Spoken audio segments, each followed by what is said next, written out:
இப்போ பாப்புலேஷன் கான்செப்ட்லேருந்து ஒரு எஸ்எஸ்சி ஜிடியில் கேட்ட ஒரு ப்ரீவியஸ் இயர் கொஷின் ஒன்று பார்க்கலாம். ஒரு நகரத்தின் மக்கள் தொகையில் ஆண்டுதோறும் 8% அதிகரிக்கிறது. தற்போது மக்கள் தொகை 45,000 என்றால் அடுத்த 2 ஆண்டுகளுக்கு பிறகு மக்கள் தொகை என்னவாக இருக்கும்? இந்த பிறகுன்றது தான் நம்மளுக்கு ஹிண்ட்டு.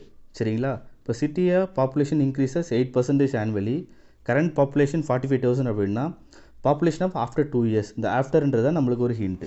சரிங்களா? இது எப்படி நம்ம ஈஸியாக சால்வ் பண்ணலாம் அப்படின்னா, இப்போ 8% நம்ம எழுதலாம், 8/100 எழுதலாம். இதை நம்ம கேன்சல் பண்ணோம் அப்படின்னா 2/25 வரும்.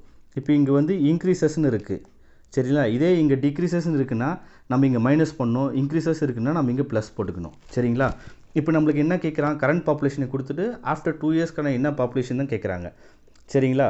இப்போ இது வந்து கரண்ட் பாப்புலேஷன், இது வந்து ஆஃப்டர் 2 இயர் பாப்புலேஷன், அதாவது தற்போதைய மக்கள் தொகை, அடுத்த 2 ஆண்டுகளுக்கான மக்கள் தொகை. சரிங்களா? இப்போ உங்களுக்கு புரியறதுக்காக சும்மா எழுதியிருக்கேன். இப்போது 25 கீழே இருந்து எழுதிக்கணும். 25 + 2 27. ஏன்னா இதுதான் தற்போதைய மக்கள் தொகை, இது வந்து அடுத்த 2க்கான மக்கள் தொகை. சரிங்களா? இப்போ எத்தனை வருஷத்துக்கு கேட்குறாங்க? 2 வருஷத்துக்கு கேட்குறாங்க. அப்போ நம்ம 2 முறை எழுதிக்கலாமா? 25/27. இதே 3 வருஷத்துக்கு கேட்டால் 3 முறை எழுதுகிறோம். சரிங்களா?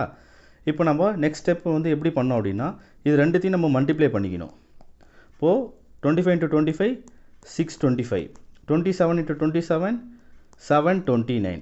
சரிங்களா? இப்போ நம்மளுக்கு தற்போதைய மக்கள் தொகை நம்மளுக்கு என்னென்னு கொடுத்துட்டாங்க. சரியா? இது நம்ம பாக்ஸ் மெத்தடில் நம்ம ஈஸியாக இப்போ சால்வ் பண்ணலாம். சரியா? 625 அப்படின்றது 45,000 தற்போதைய மக்கள் தொகைன்னு கொடுத்துட்டாங்க. அப்படின்னா 725க்கு என்னன்னு கண்டுபிடிக்க சொல்கிறாங்க. ஸோ இந்த கொஷின் மார்க் எக்ஸ்ன்னு வச்சுக்கிட்டு ஸோ இப்போ நம்ம கிராஸ் மல்டிப்ளை பண்ணிக்கலாம்.